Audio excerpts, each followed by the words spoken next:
Hey guys, what's up? This is MPFSU. I'm back with another big Dynasty on the PS3, big online Dynasty update. This is update number 3. I'll be naming them updates by numbers from now on just to keep things simple and clean. And I'm going to separate the highlights since users are posting more highlights now, so I'll kind of separate those, and those will be out probably Monday. So if you want to check those out, do so. But let's go ahead and hop right into it. So we're currently in week 5 of the PS3 Online Dynasty, and currently Georgia is ranked number 1 with 33 first place votes, and followed up by Texas A&M. Here's the SEC bias, just pretty much taking over already, because you're gonna see a lot of SEC teams in this top 10. Okay. So first user that appears in the top 10 is Florida at number 4. He's constantly moving up. Had a big win against Tennessee, and he's been doing well these past few weeks here. Let's see, he's got a win over Toledo, a huge win over Miami. They had a nice close battle going, 31-24, pretty tight battle, close game. And he got the victory in that, and as I said, he did beat Tennessee. Okay, so moving on, we got LSU moving strong at 4-0, I believe just cracking into the top 10 over the last few weeks. Definitely improving, had some huge wins. TCU was probably the biggest. UAB and Kent State, they shut him out 38-0. Kent State is 0-4, but he shut him out. Pretty good job there, especially in a game where you're supposed to not be able to play defense. Let's see. And Auburn, it looks like it was a tight matchup. He was only able to escape with the win by 7 points. So looks like things are getting pretty tight as he jumps into his SEC schedule. Huge game against Georgia coming up next week, so we want to keep an eye on that. I know Lil Heavy will probably be making a video for that, so I'll definitely see if I can link that to my page to show you guys what happened in that video. All right, so that is that. So moving on, Oklahoma State, they're in the top 10. Had a pretty nice win against me. We had a pretty close game. It was a very good game. Both teams' defenses were just playing lights out in that game, and he comes out with the victory, 24-16. Also defeated Texas State, which is trash, but beat them 63-21. And like I said, had a huge victory against us. But now it looks like he's going to jump into his Big 12. This is Big 12 schedule. I want to say Big 10 for some reason. Big 12 schedule, and so that'll be interesting once he cracks into that. Got a few games coming up with some big competition. All right.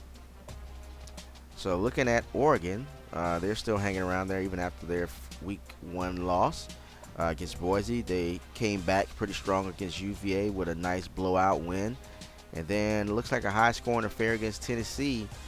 And they're still hanging in. Got 2 wins under the belt and hoping to move on and try to get their way back into championship contention. All right, following down here we have Ohio State. Octones is taking over this team. He's been in the Dynasty with us for a minute, so the Xbox Dynasty, he's moved over to play the PS3 Dynasty, and looks like he has some pretty nice wins, but Watcher wasn't able to kind of correct his schedule and take the FCS teams off of it. So it looks like he's got a couple easy wins sandwiched in between, or has a sandwich of a loss in between those 2 wins against Cal, which is Jay Will. So Jay Will gets a probably nice win to maybe his first one. I don't know. We'll see. Clemson, who had their week 1 loss against Georgia, had a pretty easy way against Kentucky, winning 52-17. Then at North Carolina State, they pretty much struggled and came out with a win on the road. So not a very good road team as it seems. Breaking into the ACC schedule, has a few matchups, and then There's me down there at number 17, just waiting. All right. Now, so I'm still hanging out in top 25. I had a huge loss against Oklahoma State. Cal Pokes. First win against Pitt there. That's the have bounced back against FIU. That was kind of a shootout. Not a lot of defense there. I think the quarterback passed for like 400 something yards. It was ridiculous. Nice bounce back on the road. I think having what I've done with my coaching tree has helped a little bit, add a little bit more defense, as well as being able to play better on the road with my quarterback, which is huge, especially when I'm trying to get to this matchup here at Clemson, and I want to make sure my quarterback is good when we get there. All right. And so that rounds out the top 25 with users. Let's see if the media poll is any different. Oh yeah, the media poll has Texas A&M as the number 1 team, and Georgia is 3. So the media is loving Texas A&M and not really liking Georgia. Wow, interesting. Interesting thing going on here. Florida is not as high in this poll. LSU and Oklahoma State are around about the same. Media has me ranked at the same, so same as Clemson and Ohio State. So, but yeah, flip flop at the top. That'll be interesting as we get close, deeper and deeper into the season. See what's popping off with that. All right. So let's move down into the conference standings, because I want to take a look at a couple teams that aren't in the top 25, just to give you an idea of what they've been up to. So in the ACC, we have Miami hanging out at 5th here. Haven't really played a conference game yet, but looking at their schedule, nice close win against FAU, then the disheartening loss against Florida, then they bounced back with a nice 20-point win against Troy.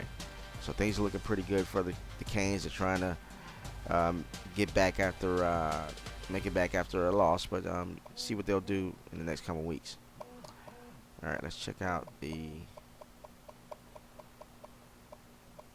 Pac-12 and see where Cal is hanging out at. Okay, so Cal is down here. Got their first victory. Lost at San Diego State in overtime. Northwestern in overtime. I believe that's Northwestern. And looks a tight battle against Ohio State. Pulled out a victory with 3 points, 17-14. So that was a battle. They got Oregon up next, so that should be the huge game and my user game of the week.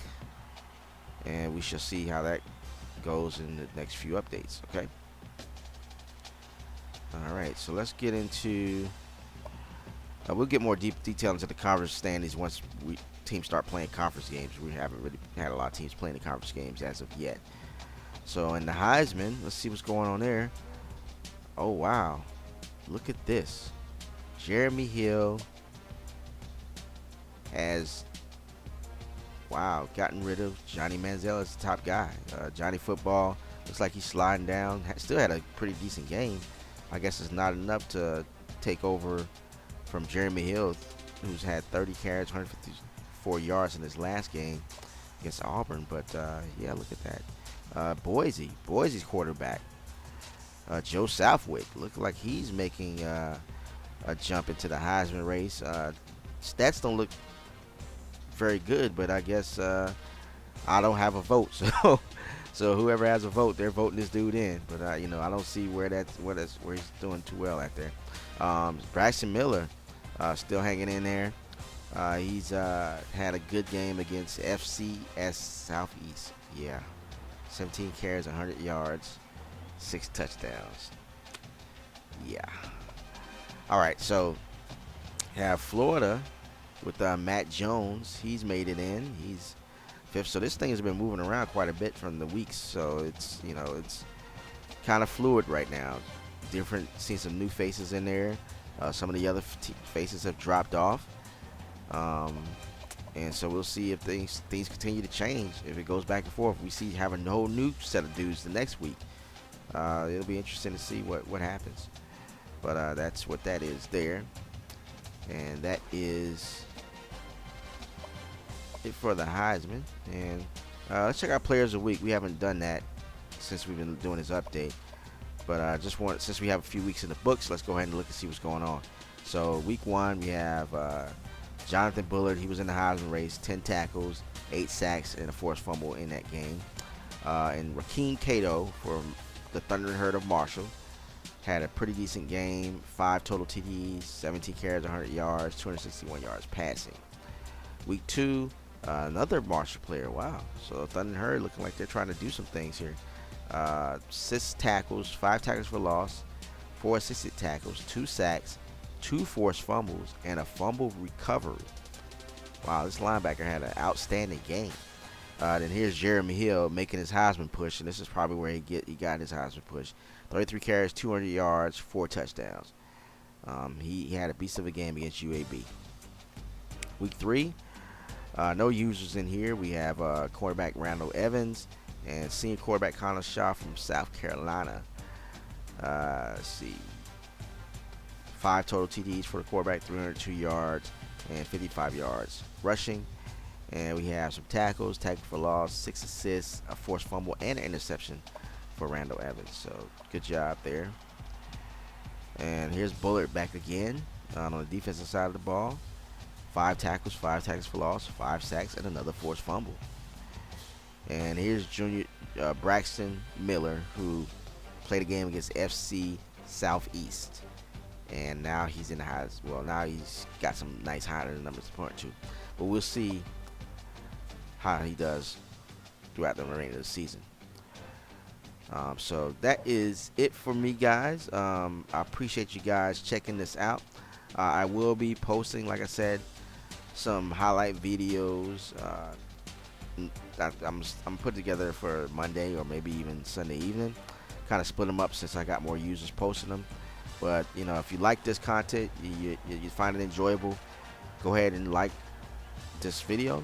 You can subscribe to my channel as well, because I'm going to be posting more videos like this. And I guess I'll talk to you guys later. I'll get at you. Peace.